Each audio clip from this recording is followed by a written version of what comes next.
এখানে হিসেব নিকেশ আসবে। তবে আপনার কথার শুরুর একটা পয়েন্ট আমি ধরি। দেখেন, পৃথিবীর একমাত্র মুসলিম কান্ট্রি পাকিস্তান পারমাণবিক শক্তিধর। আমরা ভেতরে ধারণা করছি হয়তোবা ইরান এর মধ্যে পারমাণবিক শক্তিধর দেশ হয়ে গেছে। এরকম একটা প্রেডিকশন কিন্তু রয়েছে ভিতরে এবং আমার ধারণা হয়েছেও যে যে তারা যে দাপট বা শক্তিমত্তা দেখাচ্ছে। এখন দেখেন পাকিস্তান আপনি যদি সফরে যান, পাকিস্তানকে সারা পৃথিবী একটা অস্থির রাষ্ট্র, সেখানে ঝামেলা হচ্ছে এরকম বলা হচ্ছে, কিন্তু ভেতরে পাকিস্তান কিন্তু অনেক ডেভেলপড হয়েছে। আপনি যদি পাকিস্তানের ইসলামাবাদ যান, এবং পাকিস্তানের আরেকটি বড় দিক হচ্ছে পাকিস্তানের যে রাজধানী ইসলামাবাদ মোটামুটি চারদিক থেকে পাহাড় দিয়ে ঘেরা, পারমাণবিক শক্তিধর দেশ।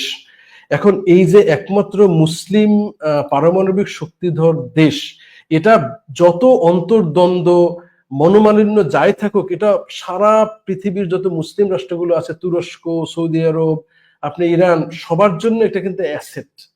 এখন পাকিস্তানকে জমানো এটা গোটা ইসরায়েল এবং ইসরায়েলের যত মিত্র আছে, ভারতের যত মিত্র আছে, তারা মনে প্রাণে এটা চাবে, এটাই স্বাভাবিক।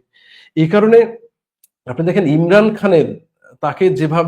খানের জনপ্রিয়তা এখন পাকিস্তানে এমন পর্যায়ে, যদি একটা ফেয়ার ইলেকশন দেয়া হয়, হয়তো 90% ভোট ইমরান খান পাবে, এরকম কিন্তু অবস্থা। কিন্তু তাকে জেলে রাখা হয়েছে এবং একটা পরিস্থিতি সৃষ্টি করা হয়েছে।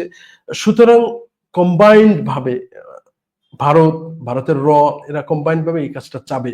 এই পরিস্থিতির মধ্যে এখন পাকিস্তান যেভাবে আগাচ্ছে বা যে কাজটুকু করতেছে, পাকিস্তানের আইএসআই এবং এর আপনি কম্পেয়ার করতে বলেছেন, তো র